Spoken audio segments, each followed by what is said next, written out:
बसणार। अरे मी आहे म्हणून तुम्ही मोठेपणा सांगता, पण तुम्ही लक्षात घ्या या खुर्चीवर बसण्याचा मान फक्त माझाच आहे। मीच मोठा, या बसण्याचा मान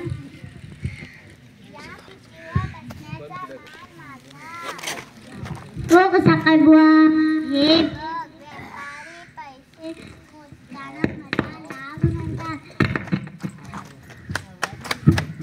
जगात सुख एक चंद हवा एकच म्हणून मी मोठा आहे। कसा म्हणाला तर मी तुझ्यापेक्षा मोठा, आला प्रत्येकाला डोळे दोन, हात दोन, नाण्याला बाजू दोन, आणि मुख्य म्हणजे एकाच्या दोन पट, म्हणून या खुर्चीवर मी बसणार।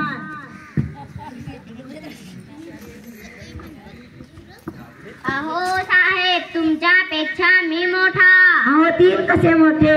त्यात काय एवढं, मला सांग पळसाला पानं किती? तीन। शंकराच्या त्रिशूळाची टोकं किती? तीन। शंकराच्या हातात त्या बेलाची पानं किती? तिलाच। एक आणि दोन मिळवल्यावर तीन। मग कोण मोठा? होय बाबा तूच होता, जा जाऊन बस त्या खुर्चीवर।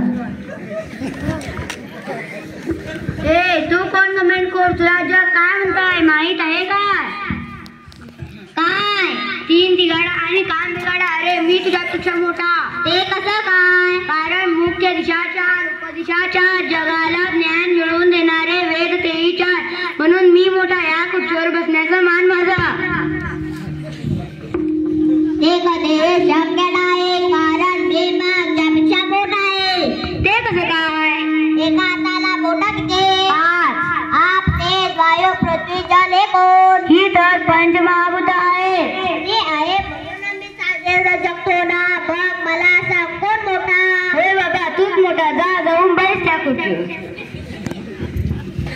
अरे त्याचं म्हणणं कसा बरोबर, त्याच्यापेक्षा मी श्रेष्ठ आहे। काहीतरी काय, मला सांग ऋतू किती? बरोबर, षटकोनाला कोण? आपल्या हारात पण षड्रस आहेत, ते 6। मग मला सांग श्रेष्ठ कोण, तू का मी? नक्की तो, बस त्या खुर्चीवर। हे 6 ने 6, मला सांग पृथ्वीवर खंड किती? 7। गाण्यातील स्वर तेही 7। आठवड्यातील दिवस किती? अरे हे काय, ते पण 7। ध्रुव ताऱ्यांसोबत दिसणारे ऋषी किती? तेही 7। आता मला सांग कोण मोठा, तू का मी? म्हणलं बुवा तुला, जा जाऊन बैठ त्या खुर्चीवर। 7 का मोठा? मी त्याच्यापेक्षा मोठा। कशाला सांगतोस असं? तर मग ऐक, काल 8 अष्टभुजाकृतीला बाजू 8, शिवाजी महाराजांचे अष्टभुजा मंत्रिमंडळ म्हणजे त्याशिवाय तुझ्यापेक्षा एकाने मी जास्त नाही का?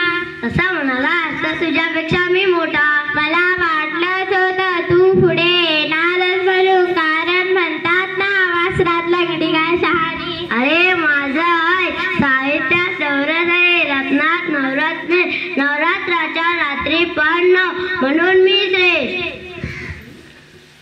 बरोबर आहे तुझं म्हणणं, आमच्या तूच मोठा, जा जाऊन बस त्या खुर्चीवर। सर्वात मी श्रेष्ठ आहे। हे मात्र अति झालं, तुला काही किंमत नाही, तू फक्त जागा अडवायला आहेस। परीक्षेत कोणाच्या पेपरावर आलास तर तेवढं तुला भोपळा म्हणतात। अरे गोल गोल भोपळ्या झाला। बरोबर।